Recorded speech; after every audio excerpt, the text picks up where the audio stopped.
নমস্কার, শুভ সন্ধ্যা। র্যাপিড টাইমসে আপনাদের সকলকে স্বাগত। সারাদিনের সমস্ত খবর নিয়ে আমি দিয়া। যুদ্ধ পরিস্থিতির সুযোগ নিয়ে রাজনীতি করা উচিত নয়, দেশ ঐক্যবদ্ধভাবে পরিস্থিতির মোকাবিলা করবে, মন কি বাত অনুষ্ঠানে বললেন প্রধানমন্ত্রী নরেন্দ্র মোদী। মানবাজার এবং রায়পুরে নির্বাচনী জনসভা করলেন তৃণমূল সুপ্রিমো মমতা বন্দ্যোপাধ্যায়। চার্জশিট তো আপনার বিরুদ্ধে পেশ হওয়া উচিত। তৃণমূলের বিরুদ্ধে চার্জশিট পেশ নিয়ে স্বরাষ্ট্রমন্ত্রী অমিত শাহকে তোপ দাগলেন মমতা বন্দ্যোপাধ্যায়। সব জায়গায় আমি প্রার্থী, তৃণমূলই সরকার গড়বে, পুরুলিয়ায় নির্বাচনী জনসভায় জানিয়ে দিলেন মমতা বন্দ্যোপাধ্যায়।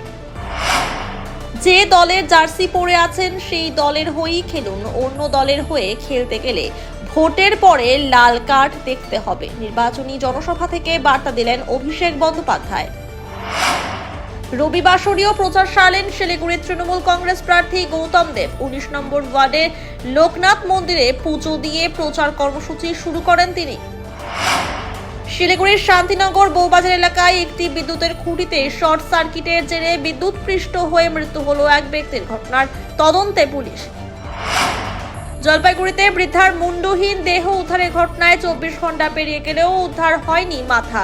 ড্রোন নামিয়ে তল্লাশি চালালো জলপাইগুড়ি কোতোয়ালি থানার পুলিশ। শিলিগুড়িতে কিশোরের মৃত্যুর ঘটনায় অবশেষে গ্রেফতার হলো মূল অভিযুক্ত আমির আলী। ভিন রাজ্য থেকে অভিযুক্তকে গ্রেফতার করেছে প্রধাননগর থানার পুলিশ। শিলিগুড়িতে কিশোরের মৃত্যুর ঘটনায় গ্রেফতার হয়েছে অভিযুক্ত। শিলিগুড়ি বন্ধের ডাক প্রত্যাহার করল বঙ্গীয় হিন্দু মহামঞ্চ। প্রচারে বেরিয়ে মুখোমুখি বিজেপি ও সিপিআইএম প্রার্থী। মাটিগাড়া নকশালবাড়ি বিধানসভার বাগডোগরায় সৌজন্য সাক্ষাৎকার হলো দুই দলের প্রার্থী আনন্দময় বর্মন ও ঝরেন রায়ের। ফাঁসিদেওয়ার লাহুগঞ্জ গ্রামে পরপর দুটি বুথে বাদ পড়েছে 609 জন ভোটারের নাম। ক্ষোভে রাজ্য সড়ক অবরোধ করে বিক্ষোভ দেখালেন ভোটাররা। সারাদিনের সমস্ত খবরের আপডেট পেতেই নজর রাখুন শিলিগুড়ি টাইমসে। শিলিগুড়ি টাইমসের খবর আপনারা পেয়ে যাবেন শিলিগুড়ি টাইমসের ইউটিউব, এক্স হ্যান্ডেল, থ্রেডস এবং ইনস্টাগ্রাম পেজে। সঙ্গে থাকুন, দেখতে থাকুন শিলিগুড়ি টাইমস।